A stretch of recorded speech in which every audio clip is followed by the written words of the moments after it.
Bonjour mes chéris. Alors, j'avais décidé de faire la traduction du psaume 3 et je vais le faire. Pour vous, parce que moi je comprends très bien l'anglais. Donc, surmontez toutes vos peurs avec ce puissant psaume 3.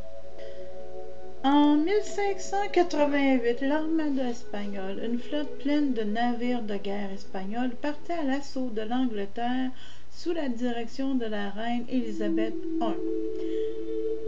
La reine Élisabeth avait un astronome de la cour appelé Dr. John Dee, D-E-E.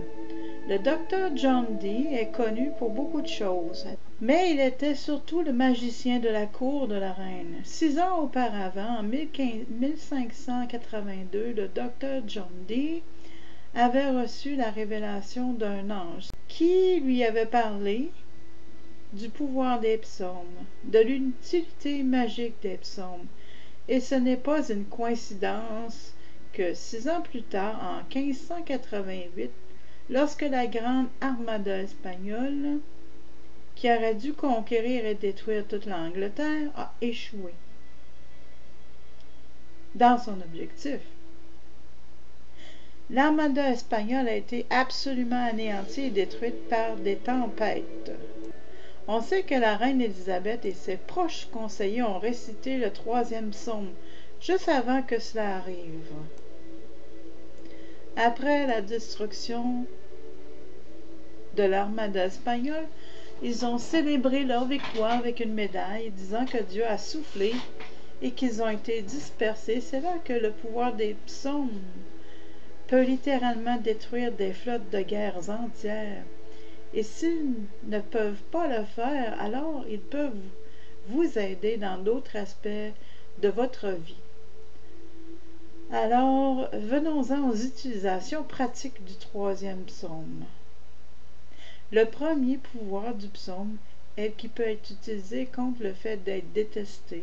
Si vous êtes au travail, si vous avez peut-être une situation dans votre vie ou une position qui dépend de l'amour des gens, ou que des gens qui vous aiment, ou vous savez qu'ils veulent travailler avec vous, et si vous êtes détesté, ce n'est évidemment pas une bonne chose. Il peut aussi être utilisé dans le cas de la famille. Si vous avez des membres de la famille qui vous détestent et que vous voulez les aider et que vous voulez qu'ils arrêtent de vous détester, alors ce psaume peut être utilisé dans ce but. Il peut aussi être utilisé pour éliminer la pauvreté.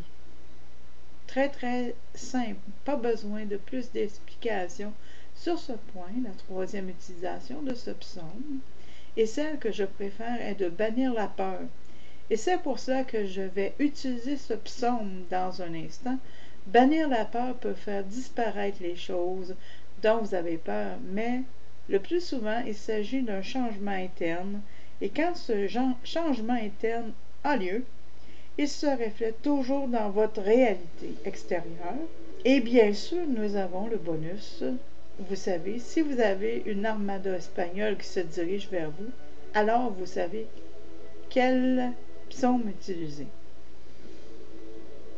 Alors, ce que je vais faire maintenant, c'est que je vais lire ce psaume. Si vous êtes nouveau et que vous voulez profiter des avantages de cette magie pendant que je le lis, tout ce que vous avez à faire, c'est d'aimer la vidéo et vous abonner à la chaîne.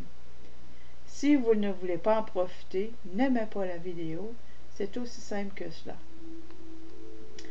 Alors, je commence la lecture. Vous voyez avec la Bible du Sommeur. Le salut vient de l'Éternel. Psaume 3 de David, quand il fuyait devant son fils Absalom. Ô Éternel, mes ennemis sont si nombreux, oui, si nombreux mes adversaires qui se sont dressés contre moi. Et si nombreux ceux qui prétendent qu'il n'y a aucun secours pour moi auprès de Dieu. Pause. Pourtant, ô Éternel, tu es pour moi un bouclier qui me protège. Ô toi, ma gloire, tu me feras marcher encore la tête haute. À haute voix, je crie vers l'Éternel.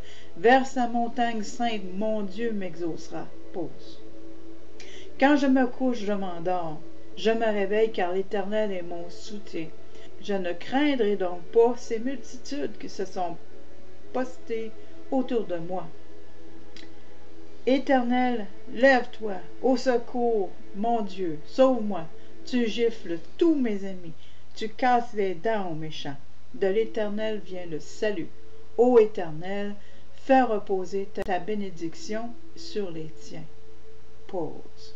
Maintenant que nous avons fait la lecture de ce psaume, nous allons à l'étape suivante, et c'est de connaître la sagesse du psaume, pour comprendre la sagesse qui est cachée profondément dans le symbolisme de ce psaume, car il faut toujours se rappeler que ces psaumes n'ont pas été écrits pour des gens ordinaires, ils ont été écrits par des prêtres, par des magiciens, par des mystiques, pour des mystiques, des gourous, des prêtres, des magiciens, des sorciers. Ils n'ont jamais été conçus comme un livre que l'on peut acheter sur Amazon et avoir chez soi le lendemain.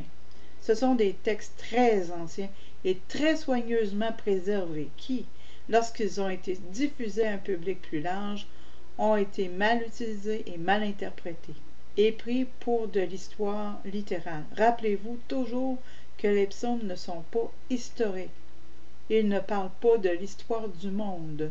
Ils parlent de la vérité divine, métaphysique et psychologique. S'élève contre moi, c'est très simple. Tu demandes à ton moi supérieur comment je me suis mis dans ce pétrin. Donc, c'est vraiment un psaume que tu veux utiliser quand tu sais que ta situation n'est pas très bonne. Et c'est bien de l'admettre. Ne te mens pas à toi-même. Si ta vie ne se passe pas comme prévu, reconnais-le et prépare-toi à faire quelque chose pour y remédier. C'est en quelque sorte ce que ce psaume implique. Ils vont jusqu'à faire l'autruche. Et si l'armada espagnole est à votre porte, vous ne voulez pas faire semblant qu'il n'est pas là. Alors, demandez-vous pourquoi l'armada espagnole vient, ce qui s'est passé, pourquoi ils se sont levés contre moi. Il y en a beaucoup qui ont sauvé mon âme. Il n'y a pas d'enfer pour moi en Dieu. Autour de vous, où c'est peur, encore une fois, je l'utilise comme peur. Dans l'esprit, dans votre tête, ces peurs essayent de vous garder vers le bas. Alors ils disent, il n'y a aucune aide pour vous en Dieu. Il n'y a aucune aide pour vous dans le pouvoir de Dieu. Il n'y a aucune aide pour vous dans aucun de ces trucs, entre guillemets, spirituels. Droit. Vous vous trompez. Vous perdez votre temps. Vous avez ces ennemis et vous ne pouvez rien y faire. Vous devez les combattre. Vous devez annuler leur action par les lois. Dans le monde réel, entre guillemets, qui est ce monde gouverné par les lois, par les rois de la terre, dont nous avons parlé dans le second psaume. Mais bien sûr, ce sont tous des faux discours, ces peurs qui amènent ces pensées négatives dans votre esprit. Je ne suis pas assez bon, je ne peux pas faire ça, je perds mon temps, je suis impuissant. C'est en fait ce que ces gens qui se sont levés contre vous essaient de vous dire, vous êtes impuissant. Il y a une grande armada espagnole devant vos côtes et vous ne pouvez rien y faire. Alors maintenant, vous devez faire face à la réalité. Mais c'est faux parce que, alors, mais toi, Seigneur, tu es un bouclier pour moi finalement. Pour vous, juste le divin est un bouclier. Il peut être utilisé comme un bouclier parce qu'il parle de ma gloire. C'est un mot très intéressant. Il a vraiment besoin d'un peu plus d'explication. La gloire pourra signifier la réalisation de l'unité divine, la fusion de votre propre esprit, l'esprit de l'homme avec l'esprit de Dieu, la fusion de l'âme et de l'esprit est vraiment, bien sûr, vous savez, qu'en étudiant les principes hermétiques, en particulier ceux du mentalisme et du second principe dans ce qui est en haut est comme ce qui est en bas, nous savons que l'esprit de l'homme et l'esprit de Dieu sont vraiment qu'un seul esprit et que toutes ces distinctions sont simplement des séparations de degrés et non des séparations de nature, parce qu'il ne peut y avoir en fin de compte qu'une seule chose, et c'est le divin, le tout. Il ne peut y avoir quelque chose en dehors du tout, parce qu'alors, ce n'est plus le tout. C'est très simple. Donc, en fin de compte, cette gloire, cette réalisation de l'unité divine, c'est votre bouclier. Quand vous réalisez que l'Esprit de Dieu et mon esprit sont un, il n'y a pas de différence entre eux. De Dieu et mon esprit sont un. Et donc, que l'esprit est le mien, mon propre esprit. Tu sais que tu ne peux rien faire et cela te fait lever la tête parce que ta tête est ton propre esprit, l'expression de ton propre esprit. Et tu es capable d'augmenter cette expression. Tu lèves la tête et tu grandis en conscience. Et quand tu fais cela, tu sais que ces armadas espagnols, toutes ces flottes, ces rois de la terre, toutes ces peurs, tous ces ennemis autour de toi, ils n'ont qu'une chance. Dieu va souffler et ils vont être dispersés. Juste dans les mots dans les 4e et 5e versets, nous avons parlé de cette colline avant que vous puissiez voir cette colline sainte comme étant votre propre corps. Écrire votre propre être, et quand vous criez au Seigneur avec votre propre voix, la voix de votre esprit conscient, mais vous le faites pendant que vous êtes en train d'écrire votre texte conscient, mais vous le faites pendant que vous vous couchez et dormez en accédant à votre subconscient, puis vous vous réveillez et vous saurez que le Seigneur vous soutient, et c'est exactement la formule pour manifester les choses que vous voulez. Que j'ai donné dans ma 3e clé de la richesse. C'est à ce moment-là que les portes de votre esprit infini, le subconscient, s'ouvrent et c'est à ce moment-là que Dieu, le divin, peut vous aider. Quand vous voyez le mot voix, il parle toujours du pouvoir de contrôler la vibration. Vous utilisez votre voix, vous utilisez le pouvoir d'exprimer votre conscience, mais aussi toute la conscience, parce que la conscience est la même. Elle est similaire en nature mais différente en degré. Donc, quand vous élevez votre voix, cette voix est l'un des pouvoirs les plus importants que vous avez. Et ce n'est pas nécessairement juste comme si tu ne pouvais pas parler. Tu as toujours ce pouvoir mystique de la voix. Ce n'est pas seulement une vibration de l'air. En fin de compte, quand il parle de personne, il parle de vos propres pensées, juste vos propres pensées qui vous retiennent. Donc, dans ce cas, vous savez même si vous avez des dizaines de milliers de pensées négatives ou de peurs, juste 10 000 peurs différentes, il n'y a aucune raison d'avoir peur d'elles, juste parce que de ces passages précédents de la réalisation de l'unité divine. Alors le verset 8. Éternel, lève-toi au secours, mon Dieu, sauve-moi, tu gifles tous mes ennemis, tu casses les dents aux méchants. Donc, encore une fois, les ennemis sont le doute, l'inquiétude, le ressentiment. Vous savez, vous condamner, vous rabaisser, c'est ce que sont vraiment vos ennemis. Et tous les ennemis dans le monde extérieur, vous savez, la brute du lycée, ne sont que des reflets de votre propre conscience. Et c'est une chose très difficile à accepter comme étant vrai. Mais lorsque vous changez votre inconscience, vous verrez que ces personnes disparaissent complètement de votre vie. C'est toujours ce que signifient les ennemis. Les ennemis sont toujours internes. Dans ma dernière vidéo, lorsque je parle de maudire les ennemis, vous maudissez vos propres pensées à l'intérieur de vous et vous vous en débarrassez. Vous anéantissez leur pouvoir et ensuite tous ces ennemis que vous pouvez avoir dans le monde extérieur sont supprimés, sont enlevés de votre vie. Toute votre vie sera faite de lutte et de combat et certaines personnes inconsciemment aiment lutter et se battre et ne sont pas encore prêtes pour ces vérités plus élevées et c'est bien ainsi, mais en fin de compte, si vous voulez être libre de toute lutte, réalisez que toute lutte se trouve dans votre propre conscience et quand vous vous débarrassez de cette lutte intérieure, tout devient très facile et sans effort dans votre vie. C'est une façon très poétique et dramatique de dire qu'on assomme quelqu'un, et dans ce cas, on assomme soi-même, on endort son esprit conscient.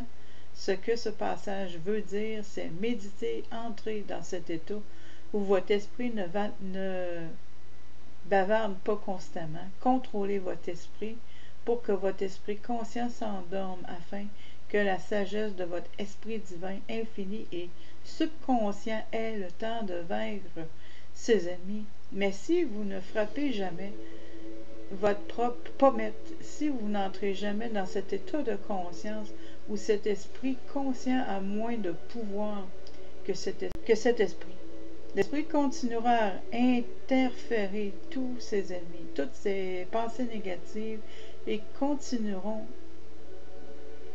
Tu sais, tu peux faire ça, mais ça ne va pas marcher, blablabla. Seulement quand tu fais taire cet esprit, quand tu fais taire toutes ces dizaines de milliers de voix, c'est là que tu sais que ton esprit plus profond peut commencer à vaincre tes ennemis. Parce que d'abord, tu dois les faire taire en frappant le joug, en les assommant, en t'assommant toi-même. Et encore une fois, je ne veux pas dire littéralement, d'accord? Ne vous frappez pas vous-même. Ce n'est pas bon de casser les dents des impies. Les dents sont un symbole très puissant, très important. J'en parlerai plus dans une vidéo sur le divin, sur laquelle je travaille. Mais pour l'instant, sachez que lorsque vous avez cassé les dents des impies, ça leur enlève leur pouvoir de détruire les choses, de consommer les choses. Donc, quand tu as cassé les dents, tu sais que quand quelqu'un est édenté, il est inoffensif. Donc, quand tu as désarmé ces pensées négatives, elles ne sucent plus ton énergie, elles ne consomment plus ton énergie parce qu'elles ne peuvent pas le faire. Elles ne peuvent plus manger à cause de leurs dents cassées, donc elles sont édentées, inoffensives. Elles meurent parce qu'elles ne peuvent plus se nourrir de toi.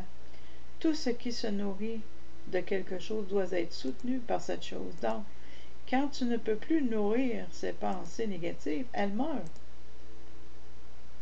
Elles dépérissent.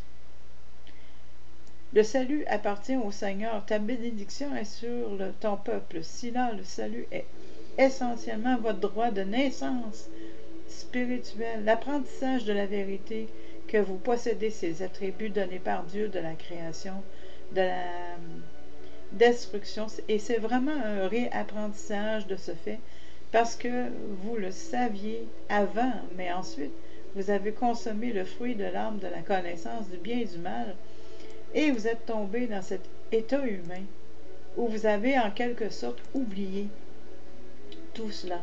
Le salut est de regagner la connaissance consciente de vos attributs donnés par Dieu.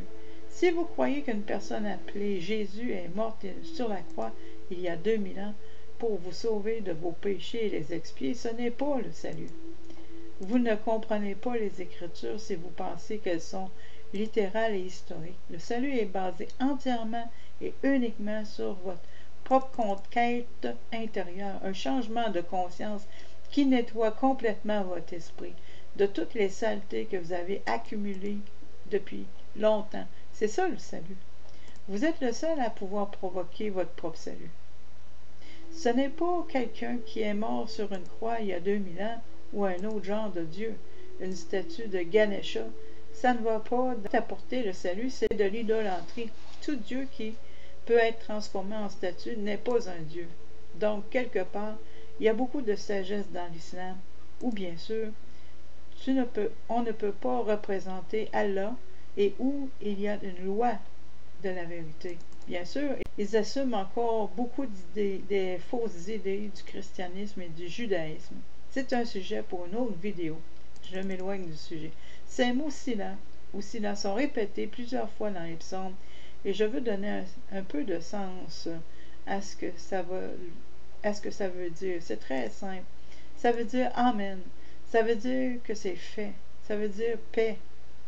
C'est un état de conscience dans lequel on peut se relaxer et recevoir la paix. On peut se relaxer et la façon de le recevoir est d'attendre la générosité de Dieu dans le calme Donc, après le psaume, vous dites cela, ou Amen, où vous attendez dans le calme. C'est le sabbat, le 7e jour dans lequel vous vous reposez et attendez que Dieu vous donne votre générosité. Parce que si vous utilisez continuellement votre esprit conscient, quand est-ce que ça va arriver? L'esprit conscient, quand est-ce que ça va venir? Est-ce que c'est déjà là où chaque jour que vous travaillez, ça ne va jamais venir? Quand vous allez à la salle de gym et que vous pompez du fer, vous attendez, vous soulevez des poids lourds, vos muscles s'expansionnent quand vous avez votre date de repos, quand vous dormez et quand vous mangez. Et quand tu manges et que tu ne fais rien, c'est là que tes muscles se développent. Si tu fais du bench press tous les jours, tu sais que tu vas pas faire grand-chose les jours de repos sont importants. Et si là, en gros, ce jour de repos de ton esprit ou dans la paix, dans l'état de relaxation, tu attends de recevoir cette bénédiction de ton esprit supérieur que tu as demandé. Si vous êtes quelqu'un qui a souffert de malchance ces derniers temps, alors vous ne voulez pas manquer le prochain psaume, le psaume numéro 4, qui parlera de la façon d'inverser la malchance et de la transformer en chance. Alors, si vous voulez apprendre comment faire, vous pouvez regarder le psaume numéro 4. Dit l'auteur. Moi, je ne l'ai pas encore traduit. Alors voilà, moi j'ai traduit pour le psaume numéro 3. Alors, encore une fois, ne soyez pas gênés. Faites-moi savoir. En fait, si vous voulez, dans un premier temps, vraiment bénéficier, si vous croyez ce que le psaume 3 dit, ce serait pas mauvais de cliquer sur le pouce et de souscrire à ma chaîne. Parce que de toute façon, moi, je traduis parce que je veux aider les gens francophones qui ne peuvent pas comprendre l'anglais. Et c'est pour toi que je le fais. Mais il n'y a pas tellement il n'y a pas tellement d'activités sur ma chaîne. Pas comme je devrais en avoir. Je travaille fort. Je fais pas ça pour l'argent, je fais ça pour toi. Donc, démontrez-moi un peu de reconnaissance tout de même. Alors voilà, merci pour ton écoute.